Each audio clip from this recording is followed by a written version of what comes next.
When released in the summer of 1993, Jurassic Park was a marvel of filmmaking. Spielberg and crew found a way to combine very early CGI work with practical effects to bring dinosaurs back from extinction.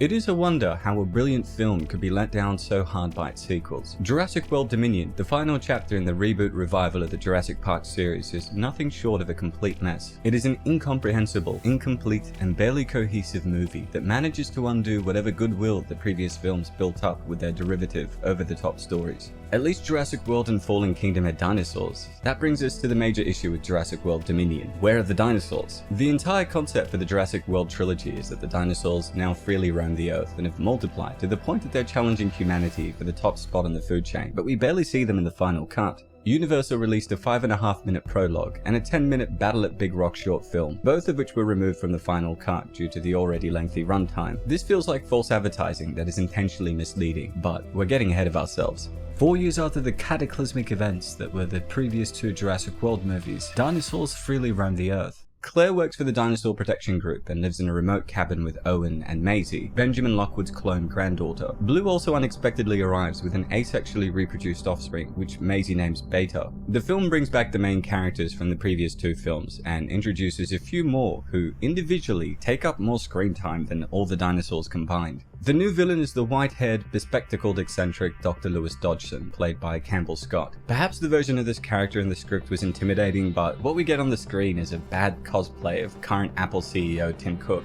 Dodgson is the CEO of Biosyn, another genetics company similar to InGen conducting genome research. But unbeknownst to Claire and Owen, wanting to use Maisie's DNA for nefarious purposes, their operatives kidnap her and Beta when the girl sneaks away from home. This massive company that has somehow never been mentioned in any other previous film also has an entire island to itself that is inaccessible to anybody without clearance. An island so big that dinosaurs are being captured and relocated there. Lewis must have an evil plot that our heroes need to foil, right? Perhaps something involving using dinosaurs for dangerous purposes. No, his plan is to use Dr. Henry Wu to genetically engineer locusts. Swarms of formerly extinct locusts have reappeared, threatening the global food supply. Paleobotanist Dr. Ellie Sattler notices crops grown by Biosyn seed are left uneaten, and after approaching old friend and Giga Chad paleontologist Dr. Alan Grant, the pair begin investigating the company. Claire and Owen track Maisie and Beta to Malta, and then to Dinosaur Valley, Biosyn's secluded headquarters in the Dolomite Mountains in Italy. When the focus goes to Malta, Dominion becomes a ridiculous Bourne movie. There are gunfights, fistfights, velociraptors, and many of the encounters are just comical, like Claire getting chased by a raptor across rooftops and through apartments.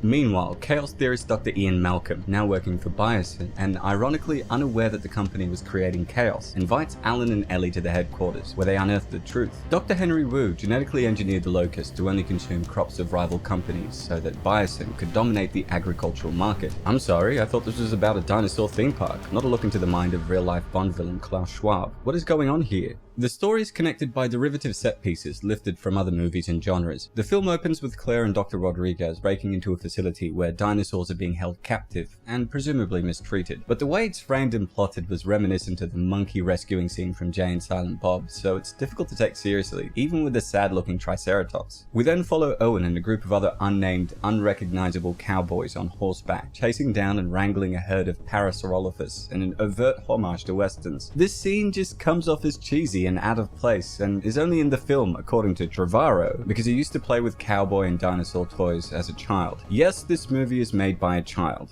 There's also a scene where Owen, Claire, and new character Kayla have their cargo plane taken down by a pterodactyl. The framing of the entire scene, the reaction to the shadow flying overhead, and even the way the dinosaur is posed on the roof of the plane feels like it was copied straight from the Monster Hunter film. When the OG crew and new characters finally meet each other, Alan acknowledges that Owen worked for Jurassic World. They then cut to Malcolm, who says, "I don't like Jurassic World," which is probably the funniest line in the entire movie, but only because it felt like Goldblum was improvising a line that echoed the sentiment of everybody else. Wu explains that Maisie is not a clone. Instead, Charlotte, Benjamin Lockwood's daughter and Wu's former colleague, used her DNA to create Maisie. Charlotte died from a genetic disorder, but she altered Maisie's DNA to make her immune. Bad guy gets eaten by dinosaurs. Wu, sometimes good guy, and mostly bad guy, does good thing in bad way, creating a pathogen to kill the locust that he had created. Owen, Claire, and Maisie return home. Blue is reunited with Beta, and dinosaurs supposedly adapt to coexist with modern animals, while the United Nations, the second most useless organization behind your local postal service, declares Biosin Valley a dinosaur sanctuary. It is utter lunacy.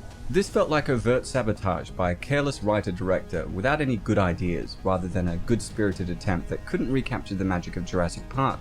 Colin prioritized telling a story about a major corporation with too much money and power, rather than ending off the trilogy in a concise and meaningful way. World-renowned doctors are reduced to Saturday morning cartoon hijinks, and our heroes are given no character depth. Claire went from a no-nonsense businesswoman who takes action to a kind of run-of-the-mill mum that doesn't have anything interesting to say. Also, for a dinosaur rights activist, she does spend quite a bit of time absolutely destroying dinosaurs of all sizes. Granted, she's in danger, but yeah, if you can't adhere to your values during a crisis, you were never really governed by them.